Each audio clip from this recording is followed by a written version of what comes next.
dans un pays comme ça, l'homme de Dieu, donc le pasteur, le visionnaire de l'église, a escroqué une grosse somme d'argent et tous les fidèles l'ont pourchassé jusqu'à, il y a des images à l'appui, jusqu'à ce qu'il s'est retrouvé sur le toit de l'église. Ok? Priez pour leur pasteur, priez pour qu'ils aient aussi les discernements pour détecter les faux pasteurs. Parce qu'il y en a beaucoup qui sont venus en tenue de brebis. Mais en réalité, ils mélangent et la parole de Dieu et l'occultisme. De tels pasteurs, il y en a plein, il y en a plein, il y en a plein. Et de tels prophètes aussi. Et là, ces pasteurs, pour des raisons de pouvoir, parce qu'ils doivent gérer les églises, parce que les peuples de Dieu aussi doivent voir que leurs pasteurs connaissent un certain nombre de choses. Ils font la cabale juive. Or, c'est de la magie. Or, c'est de l'occultisme. Voilà.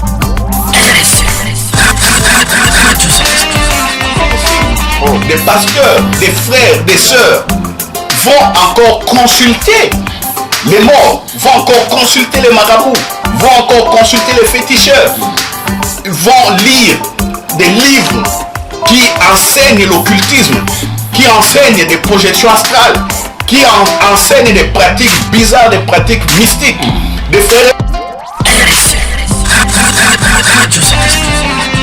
Chrétien est homme selon le cœur de Dieu. Et tout chrétien est aussi un oint de l'Éternel. Quitte à savoir seulement le plan de Dieu pour ta vie, où est-ce qu'il t'a destiné. Parce que qu'est-ce qui s'est passé dans l'église pendant tous ces temps? Les pasteurs qui ont dévié, qui n'écoutaient plus les paroles du Saint-Esprit, qui ont attristé le Saint-Esprit, ils ont développé, ces pasteurs ont développé des doctrines, ont développé des faux enseignements, disant que c'est eux qui étaient les oints de Dieu et que l'église devait se taire. Même quand ils commettaient des bêtises, ils disaient que si je suis pasteur ou apôtre, je ne veux voir qu'un seul pasteur ou apôtre, un autre pasteur ou apôtre, qui peut me remettre à l'ordre ou qui peut me conseiller.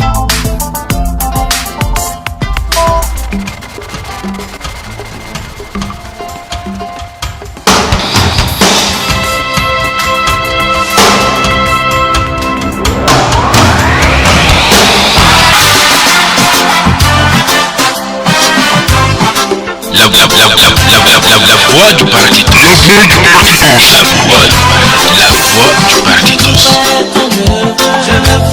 Une émission de la radio Sénétion.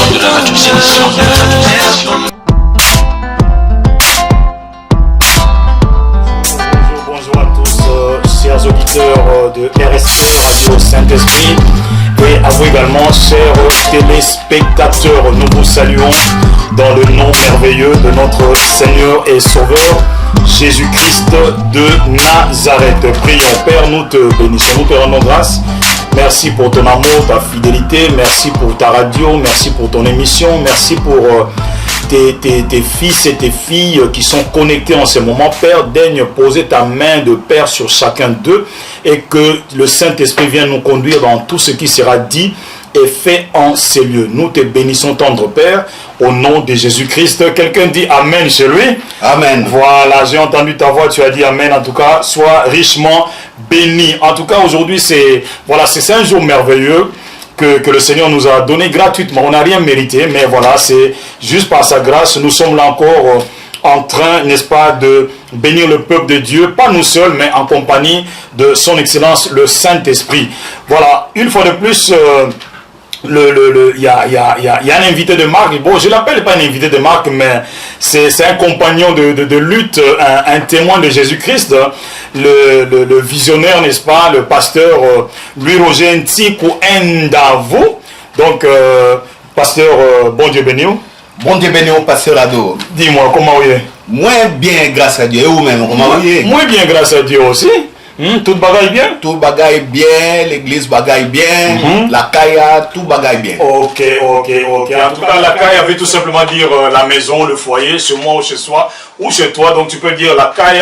Ben, nous profitons de ces 2-3 petits mots de créole pour saluer en tout cas nos auditeurs au travers les Caraïbes, n'est-ce pas? Les Caraïbes, les Antilles. Voilà, Haïti, Guadeloupe, Saint-Domingue, la île de la Réunion, en tout cas, Madagascar. a aussi l'île Maurice. En tout cas, nous vous oublions pas, nous vous aimons donc de l'amour de notre Seigneur et Sauveur Jésus-Christ. Bon, il a plu, n'est-ce pas, au Saint-Esprit, depuis Pasteur Le Roger, plusieurs semaines, à traiter d'un sujet, ô combien important, sur les paroles et les actes de quelqu'un qui a attristé le Saint-Esprit, n'est-ce pas? Ça fait plusieurs semaines maintenant, nous sommes en train d'aborder le cas du roi Saül qui avait attristé le Saint-Esprit.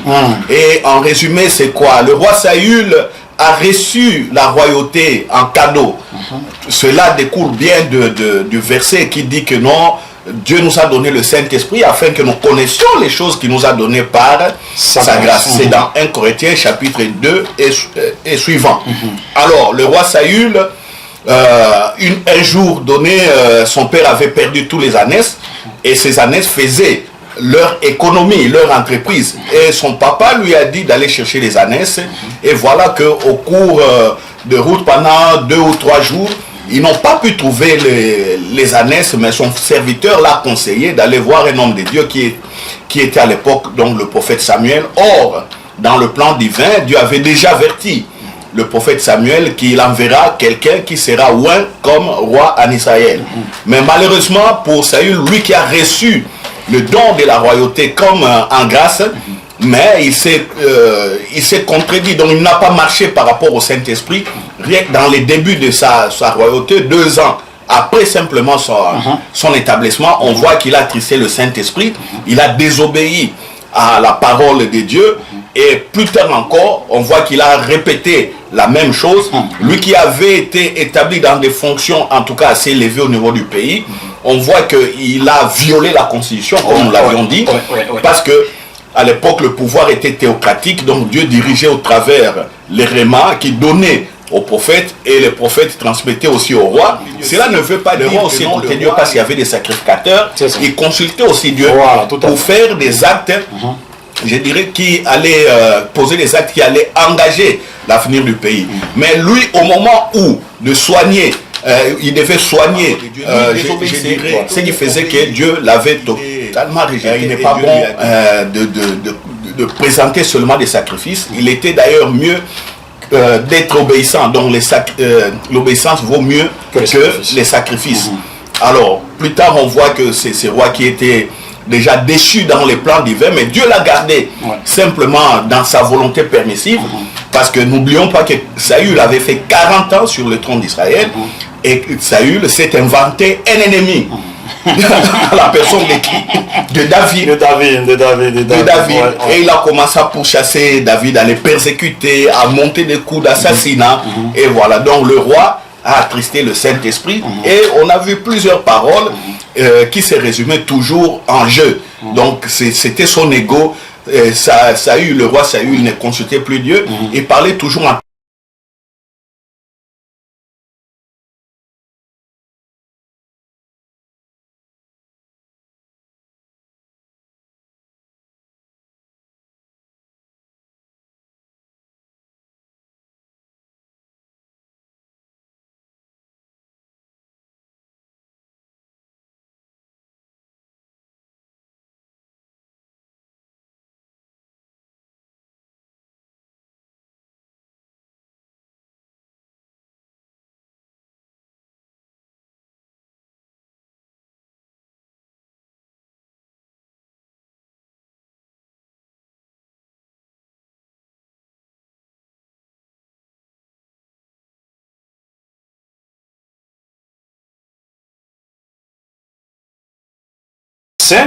la Bible dit ceci, donc les enfants d'Israël demandèrent alors un roi, et Dieu leur donna pendant 40 ans. Oui, exactement. Voilà, donc c'est pour confirmer ce que tu viens de dire, mon frère, de Benjamin.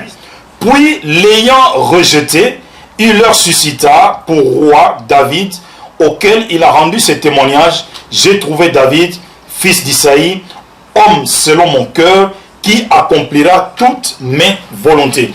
Alors je voudrais rappeler ici une chose au peuple de Dieu. David, il est vrai qu'il était l'homme selon le cœur de Dieu, mais il n'est pas le seul. Aujourd'hui, toi et moi, nous sommes des fils de Dieu, donc des hommes et des femmes selon le cœur de Dieu aussi. Pourquoi? Parce que nous sommes là pour accomplir les volontés Exactement. de Dieu, notre Exactement. Père. Ça, c'était un point très important. Donc, ne nous bornons pas seulement à dire que David, l'homme selon le cœur de Dieu. Non, toi aussi, tu es l'homme selon le cœur de Dieu, mais toi, tu as encore un avantage par rapport à David, parce que David, c'est l'homme de l'Ancien Testament, mais toi, tu es l'homme du Nouveau Testament, de la Nouvelle Alliance. Tu as le Saint-Esprit en toi, mais David l'avait sur lui, sous forme, n'est-ce pas, d'onction. Donc ça, nous ne cesserons pas de le répéter. Mais pasteur, aujourd'hui, tu as dit quelque chose de très important. Nous voyons ici, la Bible nous dit qu'il a régné pendant 40 ans sur Israël, oui. ok, mais 2 ans après, donc juste 2 ans après l'onction royale sur lui, ton idée, c'est pour répondre aussi, pour répondre à la question que nous avions posée pendant toutes ces semaines. Oui. Quand Dieu avait dit au prophète Samuel qu'il avait rejeté Saül, on a posé la question, David était où? Voilà. Bon, nombre d'entre nous ont répondu que David était en train de paître les brebis. Alors, quand on lit déjà ce verset, c'est un début de réponse. Alors, qu'est-ce qui s'est passé? On voit Saül à la 2e année de son règne. Donc, je réponds à la question que on a laissé en suspens pendant ces 2 semaines. Donc, à la 2e année de son règne, Dieu l'a rejeté. Et Dieu a dit au prophète Samuel que j'ai trouvé un homme selon mon cœur. qui accomplira toutes Voilà. mes volontés. Voilà. Donc c'était 2 ans seulement qu'il régnait. Alors David était où pendant ces 2e année? On voit que Saül a fait 40 ans. 40 ans. Donc si on prend 40 moins 2, ça fait 38 ans. Donc 38. Alors David était où? Parce qu'on sait une chose, David est arrivé au trône quand il avait 30 ans. Donc quand on fait encore 38 moins 30, il reste 8 années. Donc en essayant d'analyser, on voit que David n'était pas encore né. Voilà, Donc, c'est pasteur ça, Roger. Donc, la réponse à la question que nous avions posée dernièrement. Où était David quand Dieu avait donné cette parole prophétique au prophète Samuel? donc David n'était pas encore né. Non, David n'était pas encore né. Il avait moins 8 ans. Moins 8 ans. Donc voilà, donc le prophète a reçu cette révélation que Dieu a trouvé déjà un homme selon son cœur. C'est pourquoi nous vous disons que vous êtes aussi les hommes selon le cœur de Dieu. Voilà. Parce que quand nous venions au monde, Dieu déjà nous avait établis. Comme il avait dit au prophète Jérémie, avant que tu ne naisses, avant que tu viennes, que tu sois formé dans les seins de ta mère, je t'avais connu et je t'avais établi prophète des nations. C'est ça. Et aujourd'hui, en Christ, nous sommes nés de nouveau. Quand on est né de nouveau, on ne peut être qu'un homme selon le cœur de Dieu. Ça, Donc, c'est bien. réjouissez-vous, frères, sœurs, réjouissez-vous, messieurs et dames, qui écoutez cette parole. Vous êtes des hommes selon le cœur de Dieu. Voilà. Donc, cela ne se résume pas seulement aux pasteurs qui parlent la langue ou aux docteurs de la parole. Non. Tout chrétien est homme selon le cœur de Dieu. Et tout chrétien est aussi un oint de l'Éternel. Quitte à savoir seulement le plan de Dieu pour ta vie, C'est ça. où est-ce qu'il t'a dessiné. Parce que qu'est-ce qui s'est passé dans l'église pendant tous ces temps? Les pasteurs qui ont dévié, qui n'écoutaient plus les paroles du Saint-Esprit, qui ont attristé le Saint-Esprit, ils ont développé, ces pasteurs ont développé des doctrines, ont développé des faux enseignements, disant que c'est eux qui étaient les oints de Dieu et que l'église devait se taire. Même quand ils commettaient des bêtises, ils disaient que si je suis pasteur ou apôtre, je ne veux voir qu'un seul pasteur ou apôtre, un autre pasteur ou apôtre, qui peut me remettre à l'ordre ou qui peut me conseiller. Or, c'est tout à fait faux. Nous sommes tous des frères et sœurs en Christ. Nous sommes la famille chrétienne. Voilà. Nous formons le royaume des cieux. Oui, l'assemblée des saints, comme Paul dit. L'assemblée des saints. Voilà. Donc, tous chrétiens, hommes et femmes, jeunes filles ou jeunes garçons, tous nous sommes des oints de Dieu. Tous nous sommes des hommes selon le cœur de Dieu. Donc, chers frères, pasteurs et enseignants, apôtres, prophètes et évangélistes, et c'est un peu de revoir votre manière de vous adresser au peuple de Dieu. Donc nous ne menons pas non plus le peuple de Dieu à la rébellion, parce que nous-mêmes nous sommes des pasteurs, nous avons des fidèles dans nos assemblées, nous les traitons vraiment en amitié, dans l'amour agapé, et ils sont au courant de ces choses, quitte à simplement à savoir approcher, à les approcher ou quand ils sont en difficulté, ou eux-mêmes, une bonne manière de nous approcher quand nous sommes en difficulté, tout en nous respectant. Excusez-moi. Voilà, le respect est vraiment indispensable. Donc, en tout cas, nous vous resaluons, hommes et femmes selon le cœur de Dieu. En tout cas, soyez bénis. Donc, ne vous sous-estimez pas, ne vous négligez pas. Vous avez le Saint-Esprit en vous, le même Saint-Esprit qui est dans le pasteur, qui est dans le prophète, qui est dans l'évangéliste ou dans le diacre. C'est le même Saint-Esprit qui est en vous. Même celui qui vient de recevoir Christ il y a une seconde là, est aussi, donc devient automatiquement l'homme selon le cœur de Dieu. Alors, pasteur Louis Roger, revenons un peu dans 1 Samuel chapitre 28.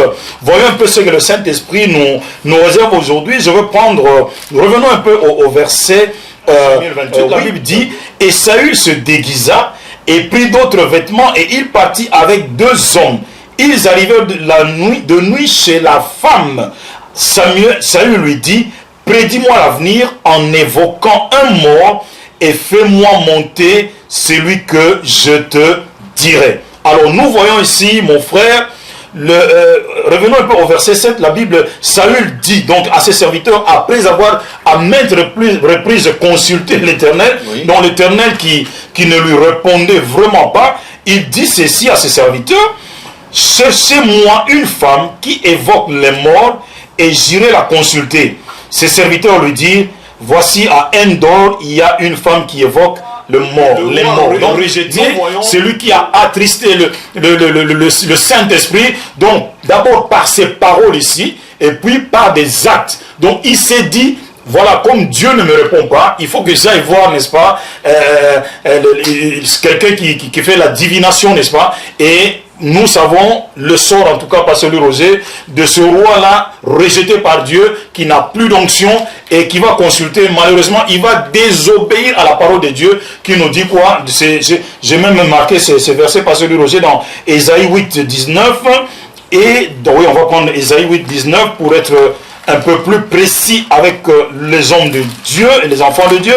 Donc, Ésaïe 8, 19, la Bible dit, si l'on vous dit, consultez ceux qui évoquent les morts et qui prédisent l'avenir, qui poussent des sifflements et des soupirs, répondez, un peuple ne consultera-t-il pas son Dieu? S'adressera-t-il aux morts en faveur des vivants? Voilà. Je voulais tout simplement dire au peuple de Dieu qu'il n'y a rien de nouveau sous le soleil. Donc ici-bas, sur cette terre des hommes, il n'y a rien de nouveau. Remarquez une chose, il y a des siècles et des siècles. Saül a été consulté un marabout, une voyante, et aujourd'hui, la même chose se répète, même, pasteur Louis Roger, à nos frères et sœurs dans le Seigneur. Bon, exactement, ici, il est question du pouvoir. Parce que pourquoi les gens vont derrière, il y a toujours les motifs de pouvoir. Quand ils sont en politique, ils consultent des féticheurs, ils consultent des gens qui sont dans des organisations occultes, ils consultent ceux qui sont dans les satanismes pour prédire, pour qu'ils reçoivent des prédictions afin qu'ils puissent gérer le pays. Il y a aussi ceux qui n'ont rien. Par exemple, ils ne sont pas élevés en dignité comme roi ou président ou ministre ou parlementaire, mais ils vont faire des consultations pour besoin d'argent. N'est-ce pas que l'argent aussi c'est un pouvoir? L'argent aussi c'est un pouvoir. C'est un pouvoir. Donc, on voit que pour ça, les gens vont consulter les morts. Et malheureusement, c'est le cas aujourd'hui à tous les niveaux. Au niveau, je dirais, au niveau du pouvoir, les gens le font. Au niveau même des assemblées aussi, des pasteurs, des frères, des sœurs vont encore consulter les morts, vont encore consulter les marabouts, vont encore consulter les féticheurs, vont lire des livres qui enseignent l'occultisme, qui enseignent des projections astrales, qui enseignent des pratiques bizarres, des pratiques mystiques. Des frères et sœurs, aujourd'hui c'est presque devenu une mode, qui sont dans la cabale juive. La cabale juive, pasteur, c'est quoi? La cabale juive, c'est le fait que ces gens, un groupe de gens, utilisent l'Ancien Testament en faisant des interprétations mystiques à partir des écrits de l'Ancien Testament. Or, l'Ancien Testament ne peut pas être interprété de manière mystique.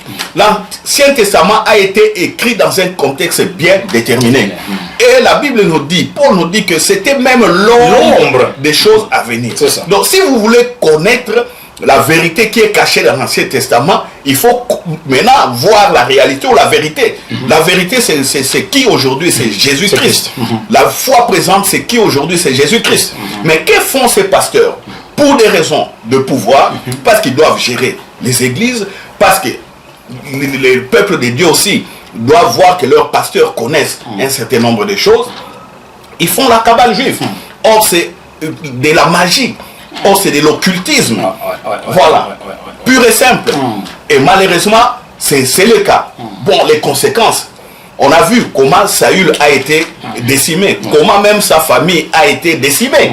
Dans sa famille, l'histoire nous montre qu'il y a un seul qui a pu survivre. C'était qui? C'était Mephibosheth, fils de Jonathan, devenu aussi handicapé. Il n'était pas, il n'avait pas sa santé complète, parce que on dit que quand il avait 5 ans, au bruit des guerres, la nourrice fouillait pour aller la cacher, et la nourrice est tombée avec, et Jonathan étant petit a été brisé par le poids de la nourrice, et il a eu tous ses jambes paralysées, il est devenu perclus des pieds. Donc tout ça, c'est des conséquences du mysticisme, c'est des conséquences de l'occultisme. On expose des familles entières dans les dangers. Voilà. Et Dieu disait aussi qu'il rejetait ou il frappait des familles entières de la 3e jusqu'à la 4e génération, dont la malédiction était là pendante sur de telles familles. Donc l'histoire du roi Saül ici était un bel exemple de montrer les dangers de faire du spiritisme, les dangers de faire les tarots, les dangers de faire la nécromancie, les dangers de faire la sorcellerie, la magie noire ou qu'elle soit blanche, même dans des sectes satanistes, dans des sectes comme la franc-maçonnerie, disons-le. Ce n'est pas moi qui l'ai dit, ce sont eux-mêmes des anciens francs-maçons qui ont quitté ces communautés, qui disent que non, c'est le satanisme pur et simple. Voilà, des gens qui ont quitté la Rose-Croix, Maïkari et d'autres groupes comme des Illuminati de Bilderberg. Donc c'est des choses qu'on rapporte peut-être à certains qui n'ont jamais écouté ces informations. Mais si vous allez sur YouTube, vous cliquez satanisme, franc-maçonnerie, satanisme et Rose-Croix, vous allez voir toutes ces choses, pasteur. Ok, mais au verset 16, la Bible dit ceci, Samuel qui était déjà mort, il dit, pourquoi donc me consultes-tu, puisque l'Éternel s'est retiré de toi et qu'il est devenu ton ennemi. Alors je vais prendre plus loin, parce que le ce qui nous intéresse encore aujourd'hui, au verset 19. Et même l'Éternel, ça c'est Samuel qui continue à dire, livrera Israël avec toi entre les mains des Philistins. Demain, toi et tes fils, vous serez avec moi, et l'Éternel livrera les camps d'Israël entre les mains des Philistins. Ici, nous voyons Samuel déjà mort. Okay? Et voilà, il va annoncer, un mort qui va annoncer la mort d'un vivant. Donc, Saül devait rejoindre, n'est-ce pas, Samuel dans le séjour de mort. Mais pourquoi? Il y a un verset passé, que j'aime beaucoup, je crois que tu seras d'accord avec moi, le salaire du péché, c'est la mort. Oui, le salaire du péché, c'est la mort. La mort, d'abord, la séparation d'avec Dieu. On voit que Saül ici était séparé de Dieu, il ne recevait plus de remans, il ne recevait plus d'instructions de la part des prophètes et des sacrificateurs. D'ailleurs, lui-même avait exterminé toute une vie des prophètes, toute une vie des sacrificateurs. Voilà, donc il recevait rien de Dieu, et donc il était totalement séparé de Dieu, il vivait par ses propres pensées, et ce qu'il faut encore rajouter ici, cette séparation de Dieu a entraîné la mort physique. En plus, ça a entraîné aussi la mort de plusieurs enfants d'Israël, des innocents. Voilà, l'occultisme de Saül, ça a amené la malédiction dans le pays. Dans le pays, et dans sa famille, et dans le pays. Voilà, exactement. Donc, c'est ce qui arrive quand dans des pays, on a des dirigeants qui pratiquent de l'occultisme.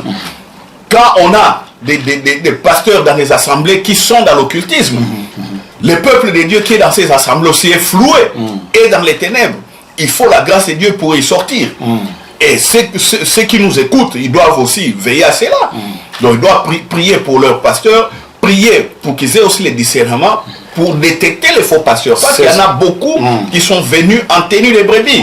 Mais en réalité, ils mélangent et la parole de Dieu et l'occultisme. De tels pasteurs, il y en a plein, il y en a plein, il y en a plein. Et de tels prophètes aussi. Et la Bible les appelle des ennemis de Dieu. Ce sont exactement des ennemis de Dieu. Voilà, donc celui qui pratique ces choses-là, que tu sois pasteur ou évêque ou archibishop ou qui que ce soit, quand tu pratiques ces choses-là, sache une chose, que tu as attristé le Saint-Esprit n'est plus avec toi, tu deviens ennemi de Dieu. Et le salaire du péché, malheureusement ou heureusement, c'est la mort. En tout cas, nous vous conseillons à demeurer très vigilant par rapport à ce genre de paroles et à ce genre d'actes.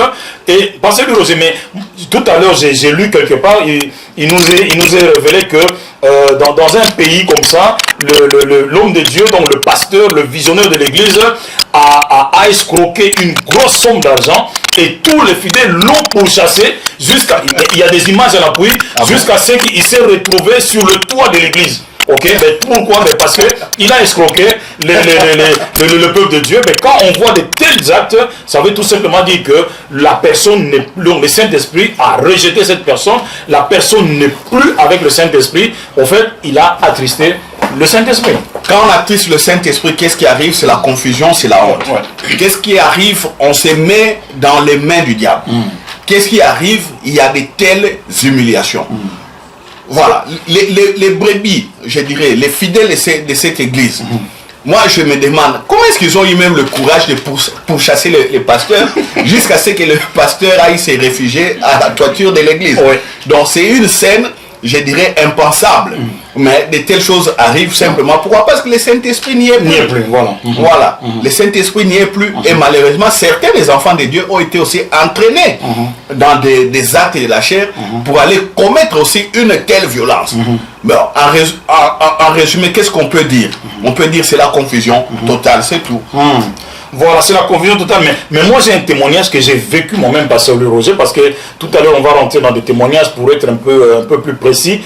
J'étais dans un pays de l'Afrique en mission évangélique. Et mon ami pasteur m'a dit d'aller prier pour son diacre qui était souffrant pendant de longues années, de longs mois même. Et sa femme venait donc de décéder. Et quand nous sommes allés voir cet homme de Dieu, ce diacre, et... chose étonnante, dans ce quartier-là, dès qu'on y atterrit, toute la lumière du quartier était partie. Alors moi j'ai dit à mon ami pasteur, en tout cas, il y a une bonne nouvelle ici parce qu'il faut que la lumière revienne. Alors j'ai fait la même prière que notre Dieu au commencement. J'ai dit que la lumière soit, que la lumière revienne. Et 15 minutes après, la lumière est revenue. Alors nous sommes entrés chez l'homme de Dieu, le diacre donc de cette assemblée. Nous l'avons vu coucher à terre, où il faisait tous ses besoins à terre parce qu'il n'avait plus de soutien, il n'avait plus d'appui. Et quand j'ai commencé à parler avec l'homme de Dieu, la première question, le premier de son pasteur, il n'a pas pu ouvrir sa bouche. Ok, mais moi je lui ai dit, je suis allé droit au but. Je lui ai dit, en tout cas, mon frère, l'Esprit de Dieu me révèle que tu as le sida, donc tu souffres de cette maladie-là. Il a dit, oui, c'est vrai, j'en souffre. Moi, j'ai dit, bon, écoute, personne ne va te condamner parce que nous sommes là pour te réconcilier avec le Seigneur. Et la maladie, c'est un esprit, donc le sida est un esprit. Nous allons le chasser au nom de Jésus-Christ. Mais rempli du Saint-Esprit, avec la foi, ok, nous avons prié pour ce gars, et 5 minutes après, dans les 5 minutes qui suivaient, le diacre s'est mis debout, et il a couru vers les toilettes, ok, en tout cas, là où il a vraiment obtenu sa délivrance, parce que tout était parti au niveau des toilettes. Alors, quelques années après, je retourne encore dans ce pays, et je demande à l'homme de Dieu les nouvelles de ce diacre. Il m'a dit, en tout cas, pasteur, je suis désolé d'apprendre que le diacre est malheureusement mort. Pourquoi? Parce que 2 ans après, il était retourné sur ce qu'il avait vomi. Donc, il avait attristé de nouveau le Saint-Esprit. Eh bien, le Seigneur l'a carrément récupéré. Voilà, c'est ce qui est dommage. Il a été guéri du sida, mais 2 ans après, il retourne encore. Vous savez, vous qui nous écoutez, en Afrique, il n'y a pas de médicaments qui peuvent soutenir quelqu'un qui souffre du sida. On le voit dans des pays assez développés, dans des pays occidentaux, en Europe ou en Amérique, où quelqu'un qui a le sida, prend une certaine médication qui entretient son corps. Ouais. Mais en Afrique, il n'y en a pas. Et Dieu fait grâce à cet homme. Ouais. Cet homme a été guéri, libéré. Il a retrouvé la force. Il a recommencé donc la vie séculière, la vie normale. Mais malheureusement, il retombe sur ce qu'il avait vomi et il y a la sanction de Dieu. Donc c'est ce que nous disons.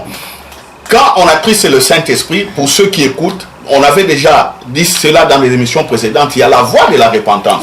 Il faut se repentir et revenir à Dieu et ne plus tomber dans les mêmes bêtises. C'est ça. Dans les mêmes bêtises.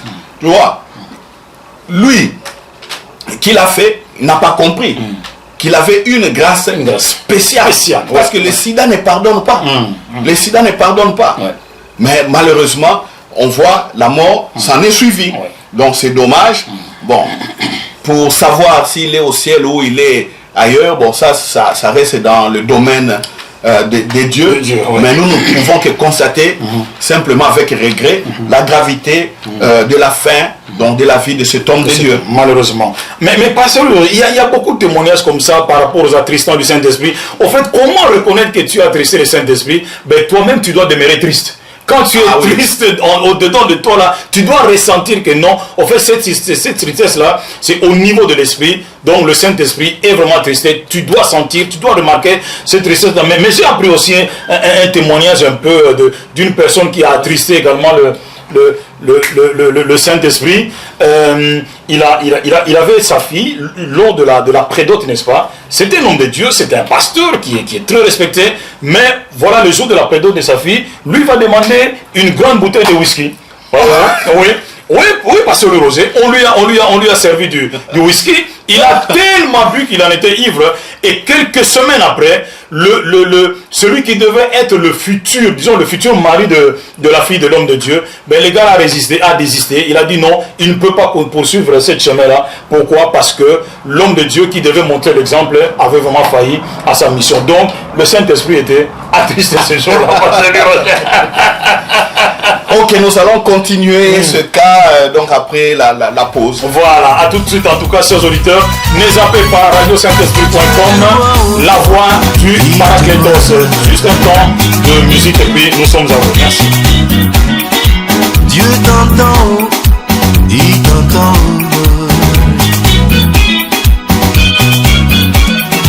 Quand tu te lèves et quand tu t'assieds, quand tu marches et quand tu t'arrêtes, Dieu te voit haut, Dieu te voit haut. Tout ce que tu penses et tout ce que tu fais, ce que tu dis, où est-ce que tu vas, Dieu le sait où, il le sait où.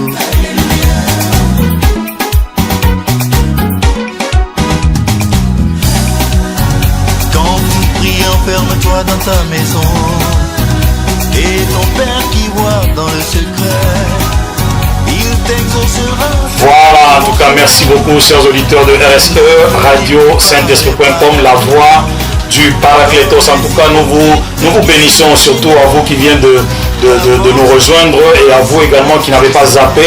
Et nous sommes en tout cas en train de traiter ces sujets.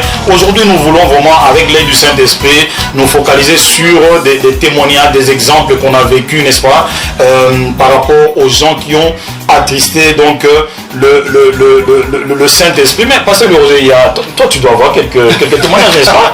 J'en ai beaucoup. Il y a des choses que tu as vécues. Oui. Des choses que j'ai vécues. Une fois j'ai été à une fête de mariage, parce que dans ma famille, il y a un membre de la famille qui se mariait. Alors dans leur communauté chrétienne, qu'est-ce qui s'est passé? Quand nous sommes allés à la salle des fêtes, j'étais moi-même troublé, surpris. Qu'est-ce que j'avais constaté? Leur pasteur, les anciens de cette église, les dirigeants de la chorale, donc tous dansaient avec des filles de la chorale. Sur la piste, hein? Oui, ils étaient à la piste et ils dansaient quoi? C'était de la musique mondaine, la musique du monde. Alors, quand je suis arrivé à la salle, moi-même j'étais troublé. J'ai dit, est-ce que c'est que j'écoute comme musique? Est-ce que c'est la musique des dieux ou la musique chrétienne ou quoi? Et malheureusement, c'était la musique du monde. Et c'est que moi j'ai dit à tous ces hommes de Dieu qui professent l'évangile, et qui dansent encore la musique du monde. Dans la musique du monde, ça a été déjà prouvé que ces musiciens, surtout ceux qui sont renommés, pratiquent l'occultisme. Ils ont des messages subliminaux au pluriel. Donc il y a des passages, comme on dit, des messages ou passages subliminaux. C'est des paroles qui sont, je dirais, incorporées dans les chants que nos oreilles n'écoutent pas. Mais quand on commence à jouer cette musique au ralenti, on entend bien en dessous. Donc c'est comme quelqu'un qui chantait deuxième voix ou je ne sais pas bien m'exprimer, mais il y a une première voix qui porte la musique, c'est qu'on écoute, mais la deuxième voix là fait des incantations. Il y a des exemples comme ça sur Internet.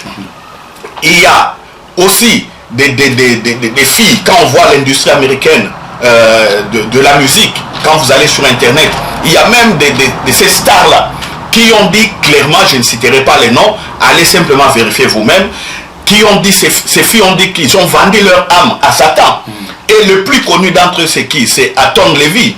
Aton Lavey plutôt. Aton Lavey, c'est qui? C'est quelqu'un qui a propulsé vraiment la musique du monde au sommet. Et Aton Lavey a été fondateur, même créateur de l'église de Satan aux États-Unis.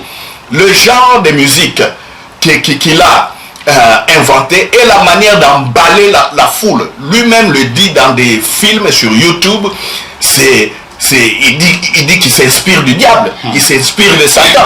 Alors, pour ceux qui n'écoutent pas par exemple l'anglais, mais vous mettez la musique du monde, de toutes ces vedettes américaines, le rythme est bon, mais ces gens-là qui font cette musique, ils font le culte au diable. Eux-mêmes disent, c'est leur manière de célébrer aussi le diable. Mais pour les naïfs, qu'est-ce qu'ils font? Ils suivent. Et c'est ce qui est dangereux. Et certains hommes de Dieu n'hésitent même pas à organiser aussi même des concerts. Organisent des concerts avec des musiciens du monde. Et ça, c'est dramatique. Ce sont des gens qui ont attristé le Saint-Esprit. De tels actes, je pense, qui ont été faits publiquement, mérite aussi des repentances publiques. Mais quand on a attristé le Saint-Esprit de manière privée ou en cachette, là bon, tu fais ta repentance de manière privée ou en cachette. Mais sur le plan, donc je dirais, comme on dit, de la conformité, quelqu'un qui a fait des actes publics qui ont attristé le Saint-Esprit doit aussi se repentir publiquement. Pour les pasteurs qui organisent des concerts du monde avec des musiciens du monde, en tout cas ils doivent se repentir publiquement. Pour ces pasteurs-là qui vont encore dans des fêtes et qui dansent la musique du monde en disant que oh non, bon, ça c'est simplement pour un plaisir que je le fais. Non, vous avez attristé parce que vous êtes aussi des modèles qui doivent amener le peuple de Dieu dans la présence de Dieu. Imagine, Papa Do, le but des hommes de Dieu, c'est d'encadrer les troupeaux de Dieu. Les hommes de Dieu ont une certaine expérience, même au niveau d'organiser des cultes. Pour que le peuple de Dieu arrive à expérimenter aussi la relation avec Dieu. C'est ainsi que dans nos cultes, souvent il y a la louange, souvent il y a l'adoration. Et on voit la présence de Dieu se manifester dans la louange et l'adoration. Plusieurs fois, moi j'ai vu des guérisons. Plusieurs fois j'ai vu des délivrances. Mais comment se ferait-il que moi qui vois ces choses, quand je fais de la louange et de l'adoration, je vais aller organiser un concert avec un musicien du monde. Et connaissant tout ce que je sais sur Aton Lavey, tous ceux qui font de l'idolâtrie et du culte à Satan au niveau de la musique, comment j'irai danser avec des fidèles? Comment je pousserai des fidèles dans le satanisme? Non. Donc, si, pasteur, vous n'avez pas été au courant de ce que je vous dis, en tout cas, aujourd'hui, l'Internet est disponible presque partout. Allez sur Internet, vous aurez ces renseignements. Si vous êtes dans des contrées lointaines où il n'y a pas encore un meilleur développement de la technologie, surtout dans des pays africains ou dans les pays sous-développés, c'est que nous vous disons, recevez-les. recevez-les, repentez-vous et ne faites plus cela. C'est ça. En tout cas, ne faites plus cela. Mais parce que Roger, un des commandements de la Bible nous dit ceci: aime ton prochain comme toi-même. Oui. Okay? Alors, que dire maintenant? Toi, tu es pasteur, tu as une assemblée. Que dis-tu, par exemple, aux fidèles de ton assemblée par rapport à ce qui se passe ailleurs? Il y a d'autres hommes de Dieu qui interdisent même à leurs membres, à leurs fidèles, de saluer les gens qui sont sortis de leurs assemblées. Ok? Alors, dans ces cas, devons-nous parler aussi de la tristesse du Saint-Esprit par rapport à ça? Bien sûr. Bon, ce que je m'aimerais dire, nous sommes les pasteurs dans les assemblées. Les troupeaux ou les fidèles de l'assemblée appartiennent à Jésus-Christ. Voilà, ok. Le peuple de Dieu n'est pas notre bien ou notre richesse à nous, qu'il faut embrigader, qu'il faut capturer par nos propres doctrines. Et surtout quand nous dévions. Donc, quand un enfant de Dieu ne se sent pas à l'aise dans l'assemblée que vous dirigez et qu'il part ailleurs, moi je trouve qu'il faut continuer dans l'amour agapé. C'est ça. L'amour agapé, c'est quoi? C'est voir ton frère comme tu te vois toi-même. Voilà. De l'aimer comme tu t'aimes toi-même. Mais il y a des pasteurs qui arrivent à interdire aux fidèles de saluer, donc de leur église, de saluer les autres qui sont sur l'église. Ces pasteurs-là ont attristé le Saint-Esprit. Ils n'évoluent pas dans l'amour agapé. Voilà, pasteur. Ok. Ça c'est très très très important. Mais il y a aussi autre chose, pasteur Le Rosé. Il y a un fidèle comme ça qui, touché par le Saint-Esprit, va donner une somme d'argent, par exemple, à l'assemblée ou à l'homme de Dieu, au visionnaire. Il dit voilà, l'Esprit de Dieu m'a dit qu'avec cet argent, vous devez faire ça et ça. Mais il arrive que plusieurs années après, rien ne fait. Alors, dans ce cas, dira-t-on aussi que le Saint-Esprit a été attristé? Oui, le Saint-Esprit a été attristé parce que ce pasteur-là ou l'homme de Dieu en question est voleur simplement. Oui, moi j'ai fait des études scientifiques, mais quand il m'est arrivé de gérer l'entreprise familiale, qu'est-ce que mon père m'avait dit? Mon père connaissait la gestion. Moi, je n'avais pas appris la comptabilité. Il m'a commencé à me montrer les bases de la comptabilité. Mon père m'a dit ceci: quand je vous donne de l'argent ou quand l'argent rentre dans l'entreprise et qu'il faut affecter cet argent-là pour des besoins quelconques, il faut que cet argent-là aille pour ses besoins, donc tout ce que nous avions déjà tracé. Il m'a dit: mon fils Louis Rocher, si tu essaies de détourner un seul franc, à l'époque un Zaïre, même pour un problème qui est nécessaire, pour un besoin nécessaire, mais qui n'a pas été prévu, on appelle cela du détournement des fonds. Alors, j'ai grandi comme ça, j'ai grandi avec ces conseils, c'est ainsi que j'ai bien géré l'entreprise familiale sans voler. Ne fût-ce qu'un Zaïre un seul jour. Alors, à un pasteur à qui on donne de l'argent pour un besoin quelconque, disons par exemple repeindre l'église, lui au lieu de repeindre l'église, il va faire autre chose. On donne de l'argent pour acheter des chaises à l'église. Lui, pour acheter des chaises à l'église, il dit que non, bon, il avait un peu mis du carburant dans sa voiture parce qu'il y avait ça. Non, c'est du détournement. C'est du détournement des fonds. Donc là, le Saint-Esprit est attristé. Il est attristé. Parce que en tant que pasteur, on doit être aussi des bons gestionnaires. On doit avoir une certaine organisation de notre assemblée, surtout sur le plan matériel. Parce que n'oublions pas une chose, c'est pourquoi les églises ont en difficulté. Pourquoi les églises ont en difficulté? C'est des pasteurs eux-mêmes ou des hommes de Dieu eux-mêmes qui planifient l'évolution de l'église. Or, cela ne peut pas venir de nous-mêmes, ça doit venir du Saint-Esprit.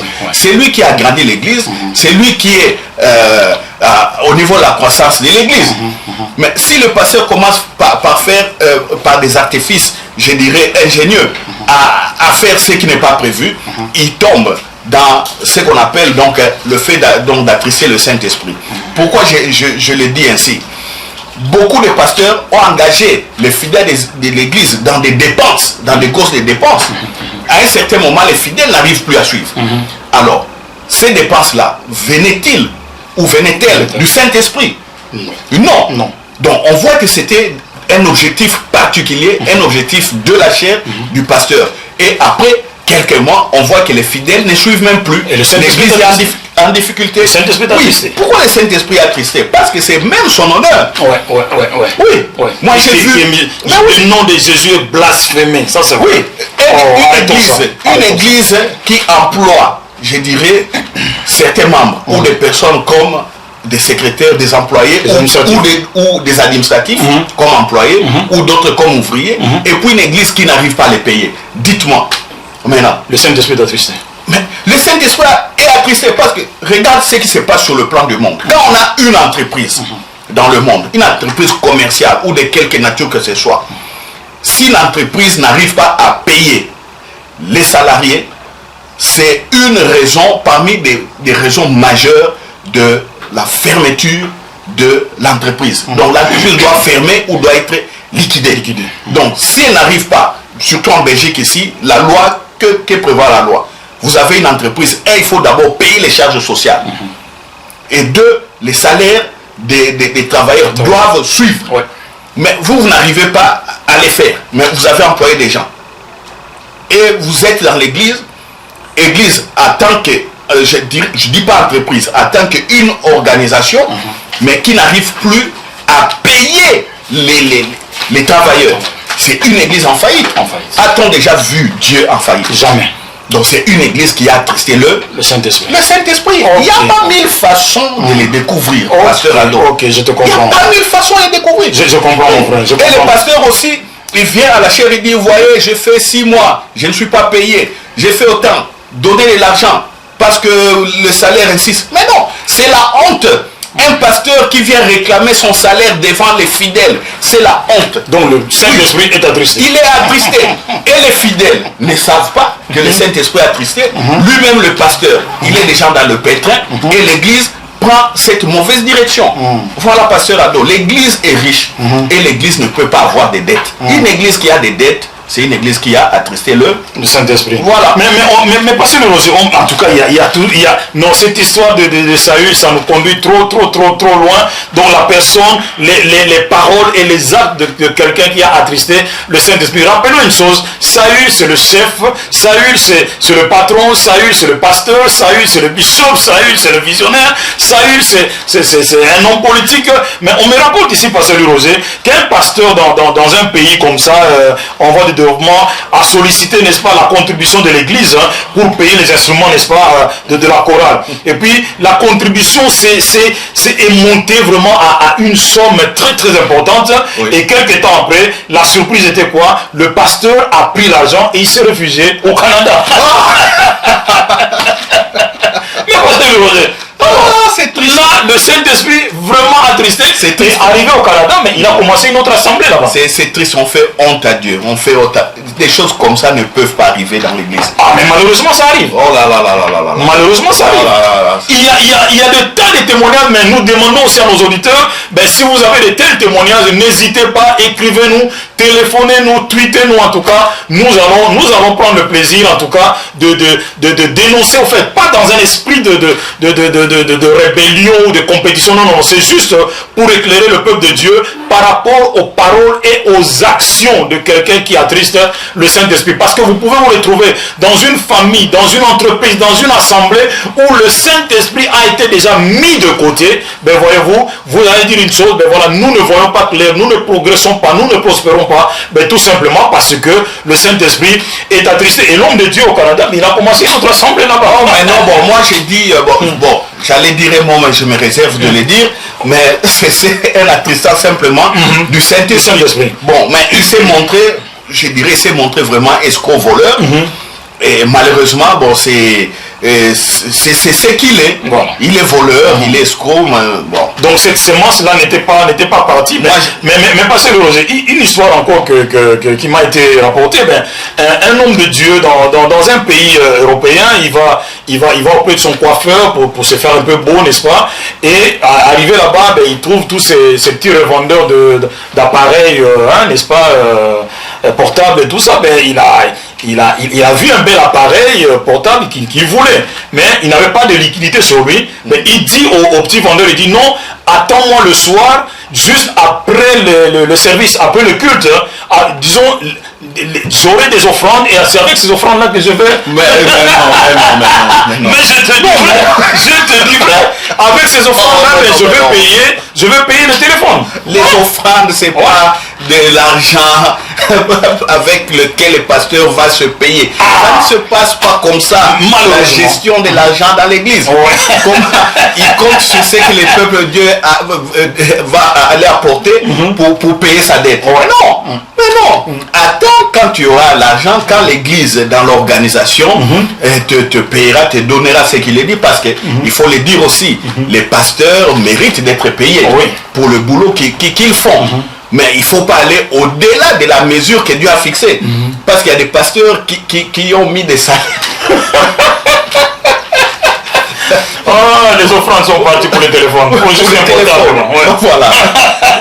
Donc ce gars-là a attristé le Saint-Esprit. Parce que ça c'est faire honte au nom de Jésus. Sur le nom de le plus beau nom qui puisse être mentionné, le nom de Jésus. Et ce nom ne peut pas être blasphémé à cause juste d'un portable ou juste de boucle d'oreille. Non, c'est pas possible. Mais pas celui Roger.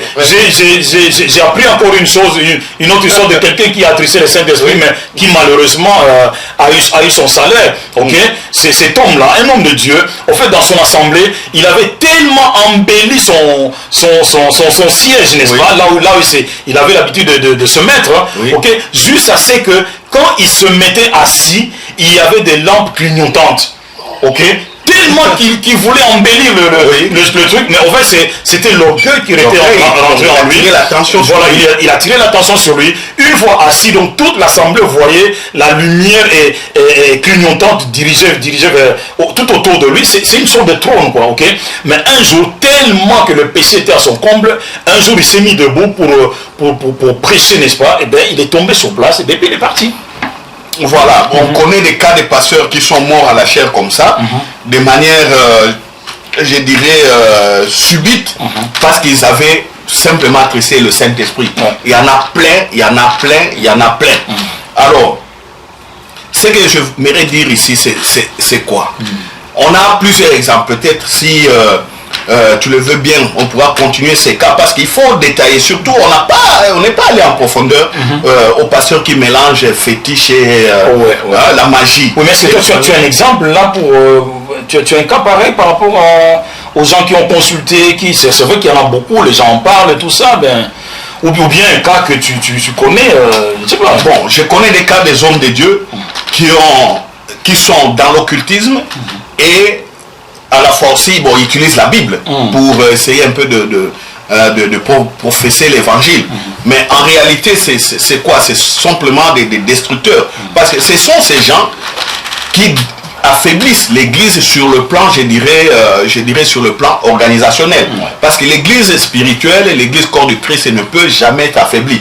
Mais l'église a besoin d'une organisation administrative pour qu'elle soit reconnue. Mais ce sont ces pasteurs qui arrivent à monter dans des échelons supérieurs, dans des plateformes des églises, et une fois arrivés là-bas, ils signent des lois contre nature.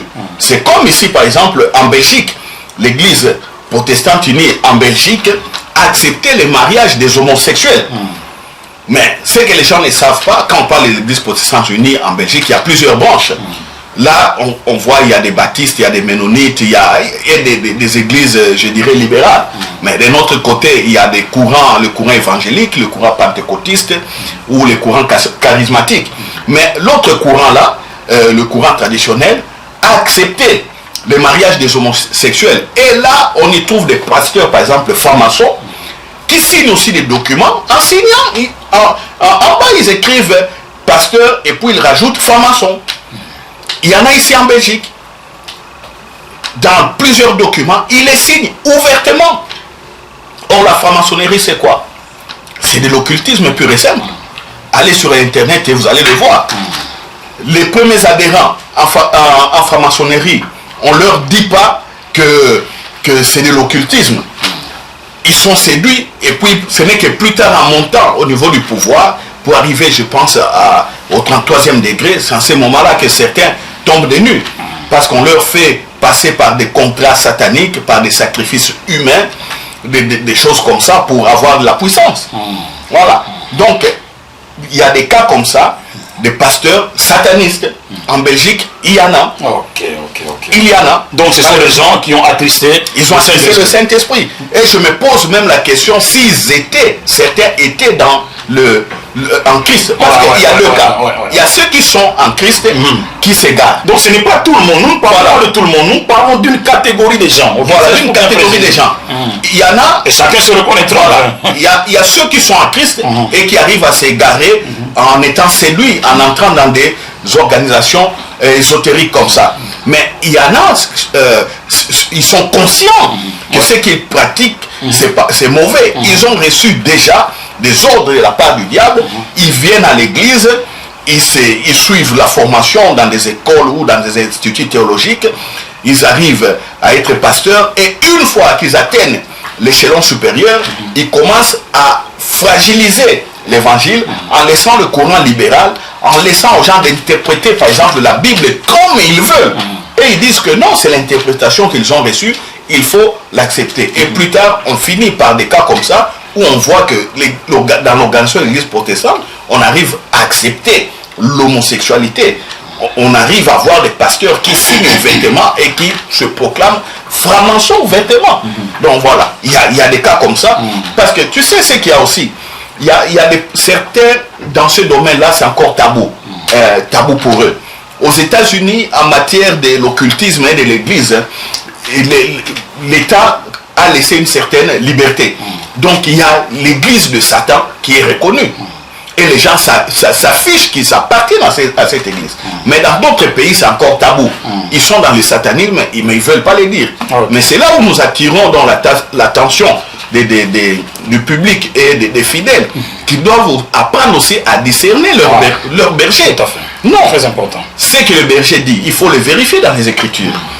Voilà. Le comportement des bergers, il faut le vérifier. Un berger qui ne fait que détourner de l'argent plusieurs fois, mais comment vous continuerez-vous toujours à mettre votre argent dans cette assemblée?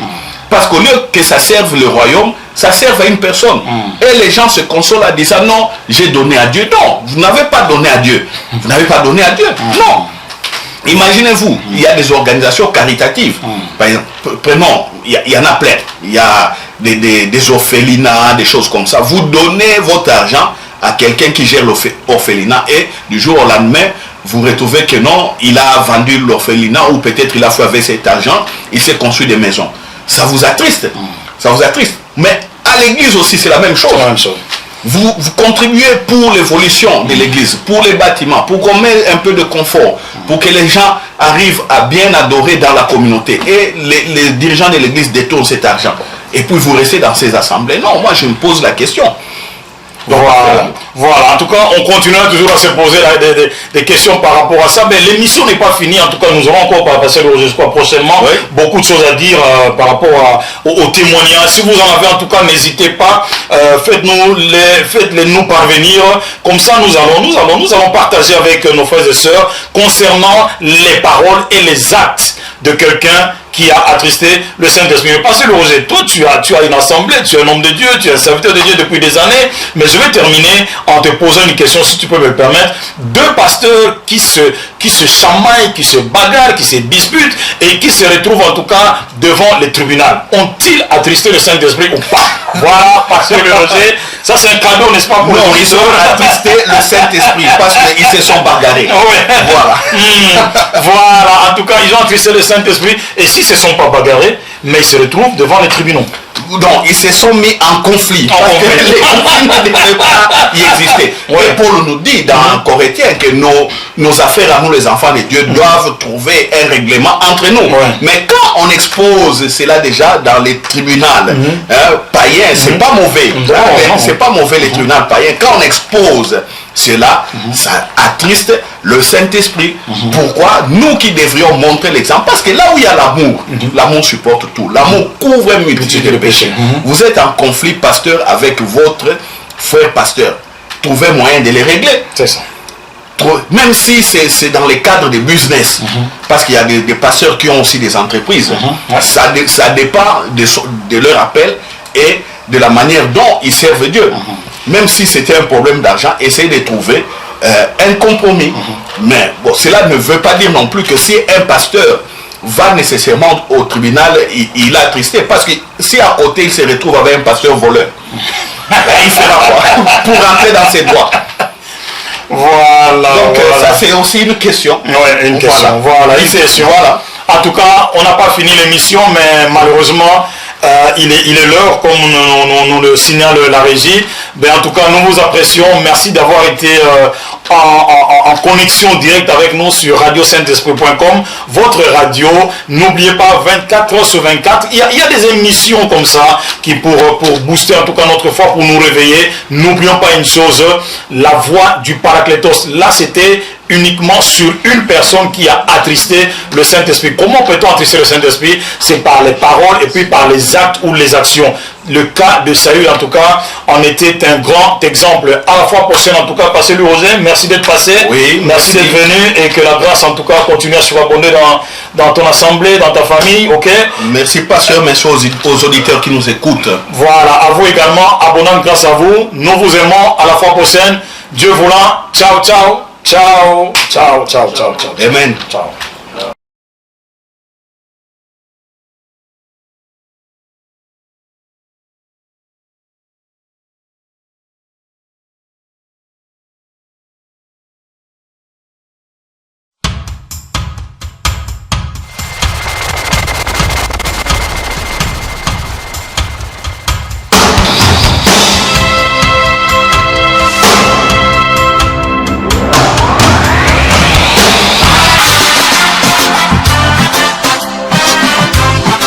La voix du paradis. La voix du